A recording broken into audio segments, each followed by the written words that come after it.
বাসায় খুব আরাম করে ঘুমাচ্ছি। আমি যেন কোনো সুখের দেশে হামাগুড়ি দিচ্ছি। কি যে ভালো লাগছে। হঠাৎ আমার আরামের ঘুমটা হারাম করে দিয়েছে বড় আপু। ওই রাসেল, আর কত ঘুমাবি? তোকে ফোন দিয়ে একটা মেয়ে যেতে বলেছে। ধ্যাত আপু, ডিস্টার্ব করো না তো। দেখছো না কি আরামে ঘুম দিয়েছি, তুমি এসে ঘুমটা নষ্ট করে দিয়েছো। তোকে ইরা নাকি কেউ একজন কলেজে যেতে বলেছে।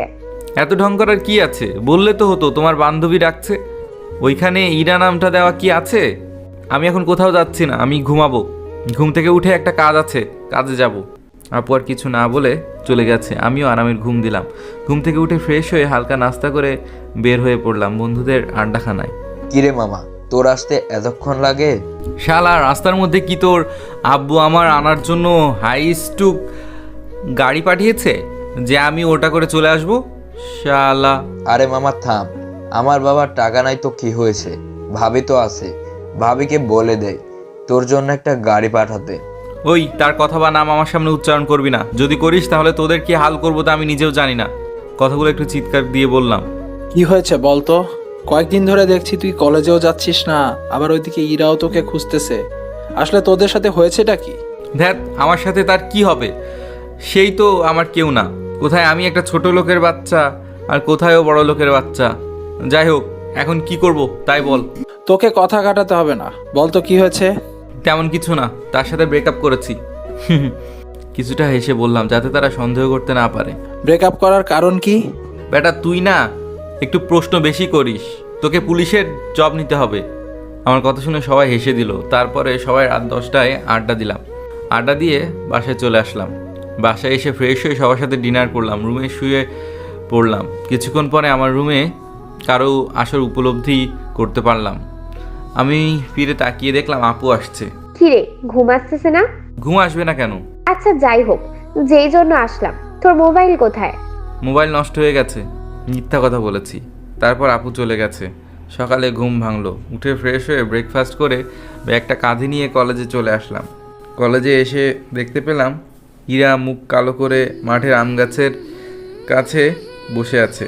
হঠাৎ দেখতে পেলাম তার কাছে হৃদয় আসলো। একদম তার গা ঘেঁষে বসলো। তার কোনো খবর নেই, সে তার মতো বসে আছে। আমি তাদের সামনে দিয়ে আসতেই হৃদয় আমাকে দেখতে পেল। সে আমাকে দেখার সাথে সাথে ইরাকে তার 2 হাত দিয়ে জড়িয়ে ধরলো।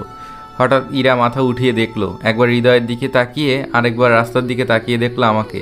সাথে সাথে দৌড়ে এসে আমাকে জড়িয়ে ধরলো। এই আপু, কি করছো? আমি ছাড়ানোর চেষ্টা করছি, কিন্তু আমি ব্যর্থ। আমি তাকে ছাড়াতে পারলাম না। তবুও অনেক কষ্টেই তাকে ছাড়িয়ে দিলাম। এই আপু, আপনি কি করছেন? ইরা আমার দিকে একটা আহত দৃষ্টিতে তাকিয়ে থাকলো। রাসেল, এগুলো তুমি কি বলছো? আমি আবার কি বললাম আপু? আমি তো শুধু এইটা বলেছি, আপনি কেন আমাকে জড়িয়ে ধরলেন? তাছাড়া কোথায় আমি একটা ছোট লোকের বাচ্চা, যদি আমার জামা থেকে আপনার জামায় বালি লাগে তাহলে তো আপনার জামা নষ্ট হয়ে যাবে। কথাগুলো অনেক কষ্টেই বলেছি। একসময় আমিও তাকে ভালোবেসেছিলাম, অবশ্য এখনও বাসি, কিন্তু প্রকাশ করার মতো শক্তি আমার কাছে নেই। একবার প্রকাশ করে অনেক কষ্ট পেয়েছি, এখন আর নতুনভাবে কষ্ট পেতে চাই না। কি হলো? তুমি এত কি ভাবছো? আর তোমার মোবাইল বন্ধ কেন? আমার মোবাইল নষ্ট হয়ে গেছে। চলো তোমাকে মোবাইল কিনে দেই। ইরা আমার হাত ধরে বলল, সরি, আমি ততটা ছোট লোক না। তবে হ্যাঁ, ছোট লোক বটে, কিন্তু কারো কাছ থেকে মোবাইল নেবার মতো ছোট লোক না। আপনার আর কিছু বলার আছে? আমি দেখতে পেলাম ইরার চোখ দিয়ে টপ টপ করে পানি পড়ছে মাটিতে। আমি চলে আসলাম ক্লাসে, কিন্তু ক্লাসে মন বসছে না। কি করে বসবে? আমি যে ইরাকে অনেক ভালোবাসি, কিভাবে আমি তাকে এই কথাগুলো বলতে পারছি? চোখ বেয়ে পানি পড়তে লাগলো। তারপরে চোখের পানি মুছে এক এক করে সব ক্লাস শেষ করলাম। কলেজে ছুটি দিল। আমি ব্যাগটা কাঁধে নিয়ে কানের মধ্যে ইয়ারফোন ঢুকিয়ে হিন্দি সিনেমা শর্ট গান শুনতে বের হচ্ছি। এমন সময় আমার সামনে নীলিমা আসলো। কি রাসেল, এতদিন পরে আমাদের কথা মনে পড়লো? কি যে বলিস না, তুই আসলে একটা কাজের কারণে আসতে পারি নাই। তো মাই ডিয়ার চকলেট বয়, আমার নাই 10 দিন তোকে না দেখে পাগল হয়ে গিয়েছিলাম। নীলিমা একেবারে আমার মুখের সামনে চলে আসলো। ফলে আমি নীলিমার নিঃশ্বাস প্রশ্বাস অনুভব করতে পারছি। নীলিমা কপালে গিয়ে আমার নিঃশ্বাস পড়ছে। নীলিমার সাথে সাথে তার চোখ বন্ধ করে ফেললো আর হালকা কেঁপে উঠল। তার চোখ দুইটাতে হালকা কাজল দিয়েছে, ঠোঁট দুইটা কাঁপছে, তার হালকা গোলাপি রঙের লিপস্টিক। আজকে মেয়েটাকে দেখতে বেশ সুন্দর লাগছে। আমি তার আরও কাছে চলে আসলাম। যাতে ইরা আমাকে ভুল বুঝে দূরে চলে যায়। আমি আর চোখে দেখলাম ইরা আম গাছে পাশে দাঁড়িয়ে আমার কাণ্ডগুলো দেখছে। মনে হয় মেয়েটা কাঁদছে। হঠাৎ ইরা ওইখান থেকে চলে গেছে। আমি তাড়াতাড়ি নীলিমার কাছ থেকে দূরে চলে আসলাম, না হলে মেয়েটা আমার মায়ার বাঁধনে বেঁধে যাবে। এরকম কোনো বড় লোকের মেয়েকে চাই না আমি চাই শান্তশিষ্ট নিরহংকারী মেয়েকে আমার জীবনে লাইফ পার্টনার হিসেবে, যে আমার মনের ভাব বুঝতে পারবে। আমি এমন কোনো বড় লোকের মেয়ে চাই না যে অহংকারী বরাদ্দ। কি হলো, তুমি হঠাৎ ছেড়ে গেলে কেন? না, আসলে বাসায় যাব তো সেই জন্য। সকালে কিছু খাইনি। তাহলে আজকে দুজনেই রেস্টুরেন্টে গিয়ে ভালো মতো খাবার খাবো। না, আসলে আম্মু ফোন দিয়ে বললো খাবার নাকি রেডি করা আছে, সেজন্য বাসায় চলে যাচ্ছি। না না, আজকে আমার সাথে তোমাকে খাবার খেতেই হবে। তুমি আজকে আমাকে না করতে পারবে না। নীলিমা বাচ্চা মতো কথাগুলো বললো। আসলে মেয়েটা বলছে তার সাথে খাবার খেতে যেতে। তারপর নীলিমা আর আমি রেস্টুরেন্টের উদ্দেশ্যে রওনা দিলাম। চলেন আপনাদেরকে পরিচয়টা দিয়ে ফেলি। আমার নাম রাসেল মাহমুদ নিলয়, বাবা মায়ের ছোট ছেলে। মানে হলো আমার একটা বড় বোন আছে। আমি অনার্স 2য় বর্ষে পড়ি, আর আপু এবং ইরা অনার্স 3য় বর্ষে পড়ে। আর এতক্ষণ যার সাথে কথা হলো সে হলো আমার ক্লাসমেট নীলিমা।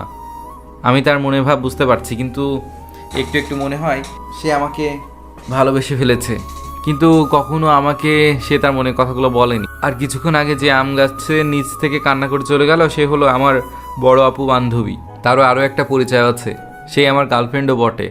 কিন্তু কিছুদিন আগে একটা কারণে তার কাছ থেকে আমার মুক্তি পেতে মন চাচ্ছে, কিন্তু মেয়েটাকে ভীষণ ভালোবেসে ফেলেছি, হয়তোবা ভুলতে পারবো না। কিন্তু আমাকে যে তার কাছ থেকে দূরে চলে আসতে হবে। তার কাছ থেকে মুক্তি চাওয়ারও একটা কারণ আছে বটে। কিছুদিন আগে ক্লাস থেকে বের হয়ে আসতে আসতে দেখতে পেলাম ইরা হৃদয়ের পাশে বসে গল্প করছে। আমি তার জন্য কোনো কিছু মনে হলো না, কিন্তু যখন দেখলাম হৃদয় তার গা ঘেঁষে বসছে, তার চেয়ে বড় কথা হৃদয় নাকি ইরাকে পছন্দ করে, তখন আমার মাথায় রক্ত উঠে গেছে। আমি ইরাকে গিয়ে ডাকলাম, ইরা একটু এদিকে আসবে? এখন আড্ডা দিচ্ছি, পরে কথা বলবো। না, এখন শুনতে হবে। এটা বলে আমি তার হাত ধরে টেনে উঠালাম। আমি ইরাকে টেনে উঠাতে যাওয়ার সময় ঠাস ঠাস করে থাপ্পড় দিল। আমি তো ইরার কাণ্ড থেকে অবাক। এই ছোট লোকের বাচ্চা, তুই কোন সাহসে আমার হাত ধরলি? তোর কোনো যোগ্যতা আছে আমাকে ধরার মতো? আজ থেকে যেন তোকে আমার সামনে না দেখি। যদি দেখি তাহলে বুঝতে পারবি আমি কি জিনিস। শালা ফকিন্নির বাচ্চা। আমি মাথা নিচু করে ওই জায়গায় মূর্তি মতো দাঁড়িয়ে থাকলাম। আমার মুখ দিয়ে কোনো কথা বেরোচ্ছে না। কি হলো, এখনো দাঁড়িয়ে আছিস কেন? এই ফকিন্নির বাচ্চা, এখান থেকে চলে যাচ্ছিস না কেন? এইবার ইরা থাপ্পড় দিয়েছে, এখন হলে স্যান্ডেল পিটা করব। মাই ডিয়ার বড় আপু, মিস ইরাবতী আপনাকে বলছি। ইরা আমার কণ্ঠ শুনে চমকে উঠল, আমার দিকে ফ্যাল ফ্যাল করে তাকালো। সরি আপনাকে ইরাবতী ডাকার জন্য। কি অবাক হচ্ছ, তাই না? অবাক হওয়ারও কথা। যাকে এখন থাপ্পড় দিলেন সেই হঠাৎ এইভাবে কথা কিভাবে বলছে? জাস্ট একটা কথা বলার জন্য আপনাকে ডাকলাম। যাই হোক, আপনি একদিন খুব পস্তাবেন, এটা বলার জন্য আপনাকে ডাকলাম। ওইখান থেকে চলে আসলাম বাসায়। এসে রুমে ঢুকে দরজা লাগিয়ে শুয়ে পড়লাম। খুব কান্না আসছে। কান্না করতে করতে বালিশ ভিজিয়ে ফেলেছি। ওইদিকে ইরা বাসায় গিয়ে ভাবছে এ আমি কি করলাম, রাসেলকে আমি এই কথাগুলো বলতে পারলাম কিভাবে। কিন্তু সেই আমাকে কেন ওই সময় ডেকেছে। ইরা ফোনটা নিয়ে স্ক্রিনে একটা মেসেজ দেখতে পেল। ইরা মেসেজটা ওপেন করলো। ওইখানে লেখা আছে, ডিয়ার ইরাবতী, প্রথমে সরি ইরাবতী ডাকার জন্য। অতিথিকে আমার এতটা আপন করা ভুল ছিল, কিন্তু কি করব, এই অবুঝ মনটা তো কিচ্ছু বোঝে না। তাই হয়তো বা অচেনা অতিথির মনটাকে আপন করে নিয়েছে, কিন্তু আমার মন কি জানতো অচিন অতিথির মনটা নিয়ে চলে যাবে। যাই হোক, আপনাকে আর ডিস্টার্ব করব না। তবে হ্যাঁ, একটা কথা, আমি তো ছোট লোক, আমাকে আবার কে ভালোবাসবে? ছোট লোককে ভালোবাসতে হয় না, তারা সারা জীবন থাপ্পড় আর স্যান্ডেলের গুতা খেলে হবে। শফিক দেওয়ানের একমাত্র ছেলে হৃদয় খান। হৃদয় আপনার জন্য একদম পারফেক্ট। বড়লোকের একমাত্র ছেলে, তার কোনো কমতি নেই। যাই হোক, আরেকটা কথা, সকালে আপনাকে ডাকার কারণ হলো আপনাকে আমি হৃদয়ের সাথে না মেশার জন্য বলতে গিয়েছিলাম, ফলে আপনার কাছ থেকে অনেক বড় কিছু উপহার পেয়েছি, যা কখনো ভোলার মতো না। যাই হোক, হৃদয় আপনাকে লাইক করে, তার সাথে সারা জীবন কাটিয়ে দিলেন। ইতি, ছোট লোকের বাচ্চা।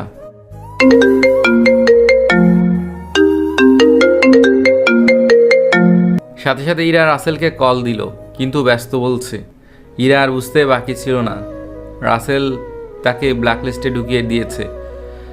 তাড়াতাড়ি ফেসবুকে ঢুকে দেখলো ওইখানেও ব্লক। পরে নানা রকমভাবে ইরা রাসেলের সাথে যোগাযোগ করতে চাচ্ছে কিন্তু পারছে না। এমন করে 3 দিন কেটে গেল। এইদিকে আমি দাদুর বাসায় চলে আসলাম কয়েকদিনের জন্য। 3 দিন পরে ইরা আমার বাসায় আসলো। আপনাদের সাথে কথা বলতে বলতে আমরা রেস্টুরেন্টে চলে আসলাম। রিক্সা থেকে নেমে রেস্টুরেন্টের ভেতরে ঢুকে দুইজনে লাঞ্চ করলাম। তারপরে নীলিমা চলে গেছে। আমি একটা রিক্সা নিয়ে বাসার দিকে রওনা হলাম। আমি কিছু দূর আসতেই দেখতে পেলাম ইরা রাস্তার পাশে মাথা নিচু করে বসে আছে একটা ছোট দোকানে। আমি আস্তে আস্তে তাকে অতিক্রম করে চলে যাচ্ছি, কিন্তু হঠাৎ ইরা আমার সামনে এসে আমার কলার ধরলো। আরে আপু, কি করছেন? লোকে দেখলে খারাপ ভাববে। হঠাৎ দেখতে পেলাম ইরার মুখটা কালো হয়ে গেছে। হে রাসেল, প্লিজ আমাকে এবারের মতো ক্ষমা করে দাও। তুমি তো জানো আমার রাগ উঠলে আমার মুখ দিয়ে কি বের হয় আমি তা নিজেই জানি না। আরে আপু, আপনি কেন ক্ষমা চাচ্ছেন? আপনি তো কিছু করেন নাই, তাহলে ক্ষমা চাওয়ার কি আছে? আমি আসি, আমার বাসায় কাজ আছে। এটা বলে হাঁটা দিলাম। ইরা পেছন থেকে আমাকে জড়িয়ে ধরলো। আমি তাকে ছাড়াতে পারছি না, খুব শক্ত করেই ধরেছে। কোনো রকম তাকে ছাড়িয়ে বাসার দিকে হাঁটা দিলাম। ইরা রাস্তার মাঝে হাঁটু গেড়ে বসে পড়লো। আমি পেছনে না তাকিয়ে বাসায় চলে আসলাম। এমন করে আরও কিছুদিন চলে গেছে। ইরা প্রতিদিন আমার সাথে কলেজে কথা বলতে চায়, আমি তাকে এড়িয়ে যাই। একদিন হৃদয় তার গা ঘেঁষে বসতে চাইলো। ইরা তখন যেই পরিমাণ রাগ উঠেছে, বসা থেকে উঠে ঠাস ঠাস করে 2টা থাপ্পড় দিয়ে দিল। আমি তো ইরার কাণ্ড দেখে অবাক। আমি কেন, কলেজে সবাই অবাক হয়ে গেছে। হৃদয়ের ঠোঁট দিয়ে রক্ত পড়ছে।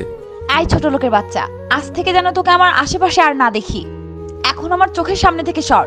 হৃদয়ও কিছু না বলে চলে গেছে। আমিও বাসায় চলে আসলাম।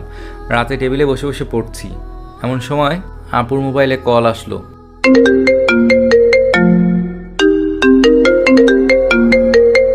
এই ছেমরি, তোর ভাই কোথায়? সে তো পড়তেছে, কিন্তু কেন? তোর ভাইকে নিয়ে এখন আমাদের বাসায় চলে আয়। তুই কি পাগল হয়ে গেছিস নাকি? এখন বাসায় আব্বু আম্মু নেই। যদি আমরাও তোদের বাসায় চলে যাই তাহলে বাসাটা পুরো খালি হয়ে যাবে। তোরা আসবি কিনা সেটা বল। আমরা বাসা খালি রেখে আসতে পারবো না। দাঁড়া, তোকে কিছু জিনিস দেখাবো, পরে না হয় দেখা যাবে। ইরা ফোনটা দিয়ে 3 মিনিট পরে একটা ফটো দিল আপুর মোবাইলে। আপু ফটোটা দেখে অবাক হয়ে গেছে, সাথে সাথে ইরাকে ফোন দিল। হ্যাঁ ইরা, ব্লেড দিয়ে কি করবি? হাত কাটবো। হ্যাঁ ইরা, মোটেও এমন কাজ করিস না।